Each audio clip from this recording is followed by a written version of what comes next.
Welcome back math के champions sir शज़ेब official पर आपको खुश आमदीद। तो आज के इस लेक्चर में हमने एक्सरसाइज 3.3 के क्वेश्चन नंबर 6 और क्वेश्चन नंबर 7 को सोल्व करना है। तो हम सबसे पहले क्वेश्चन नंबर 6 की स्टेटमेंट को समझ लेते हैं, फिर हम इसके सॉल्यूशन की तरफ बढ़ेंगे। तो क्वेश्चन नंबर 6 की स्टेटमेंट है, consider the function defined by F of x, ये इक्वल है 5x प्लस 2 के। अब यहाँ पे बच्चों कंडीशन दी हुई है कि एफ ऑफ एक्स जो है अगर 32 के इक्वल हो तो हमने वैल्यू मालूम करनी है x की। बिल्कुल क्वेश्चन नंबर 5 की तरह और 4 की तरह का क्वेश्चन है, लेकिन यहाँ पे बच्चों हमने जस्ट एक ही वैल्यू मालूम करनी है।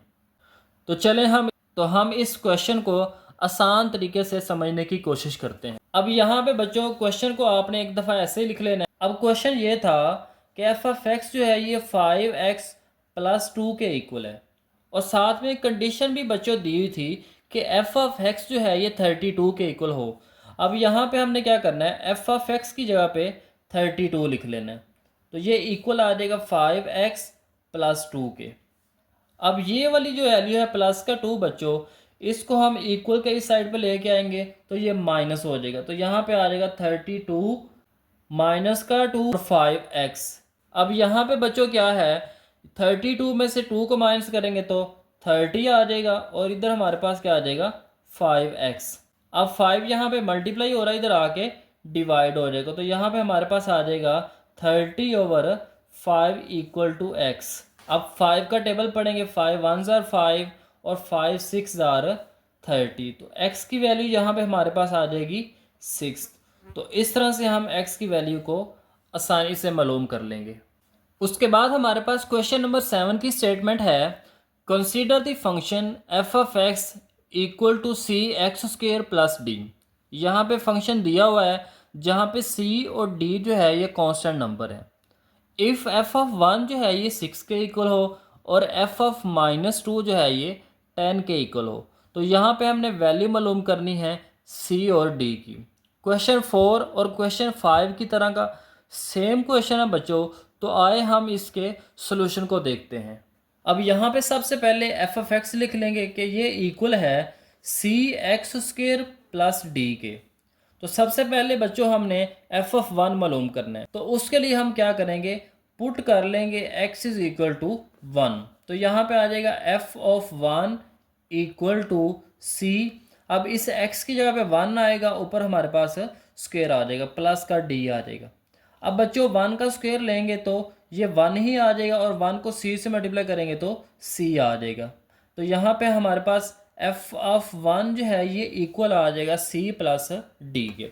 अब यहाँ पे कंडीशन दी हुई थी कि एफ ऑफ 1 जो है ये 6 के इक्वल है, तो इस एफ ऑफ 1 की जगह पे हम 6 लिख लेंगे। तो यहाँ पे आ जाएगा 6 equal to c plus d. इसको हमने इक्वेशन नंबर 1 का नाम दे देना है। नाउ एफ ऑफ एक्स दोबारा हम लिख लेंगे, एफ ऑफ एक्स ये इक्वल है जी सी एक्स स्क्र प्लस डी के।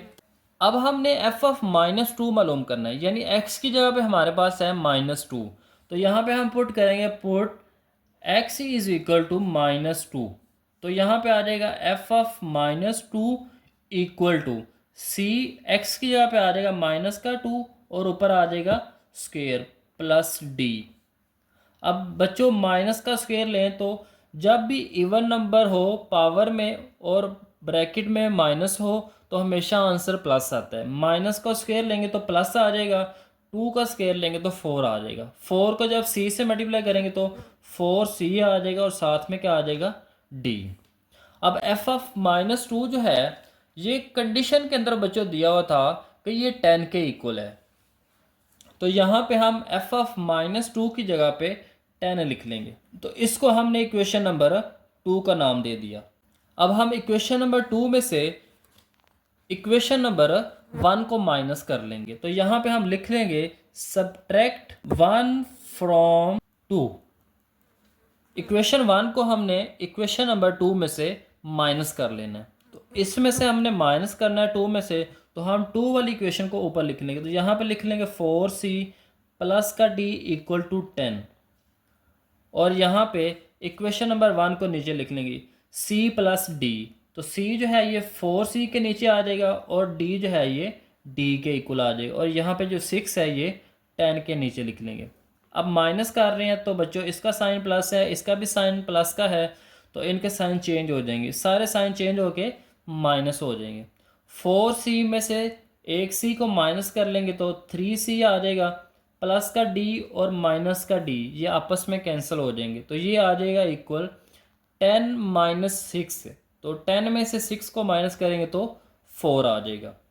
अब यहाँ पे बच्चों 3 जो है ये c के साथ मल्टीप्लाई हो रहा है, इधर आके डिवाइड हो जाएगा, तो यहाँ पे हम लिख लेंगे c इक्वल टू 4/3। तो यहाँ पे हमारे पास जो c की वैल्यू आ गई है वो है 4/3।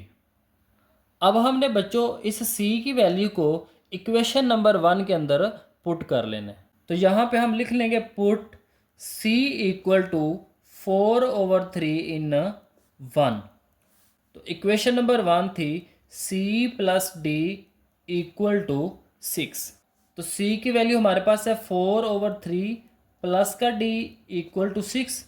4/3 इधर प्लस है, उधर जाके माइनस हो जाएगा, तो यहाँ पे आ जाएगा d इक्वल टू 6 माइनस 4/3। अब 6 के डिवाइड में कुछ भी नहीं है तो 1 है, 3 और 1 के एलसीएम लेंगे तो 3 आ जाएगा। अब 3 को 6 से मल्टीप्लाई करेंगे तो 18 आ जाएगा, 3 6 आर 18। 1 को 4 से मल्टीप्लाई करेंगे तो 4 आ जाएगा। अब 18 में से बच्चों 4 को माइनस करेंगे तो 14 आ जाएगा और नीचे आ जाएगा 3। तो यहाँ पे हमारे पास जो d की वैल्यू आ गई है वो है 14/3।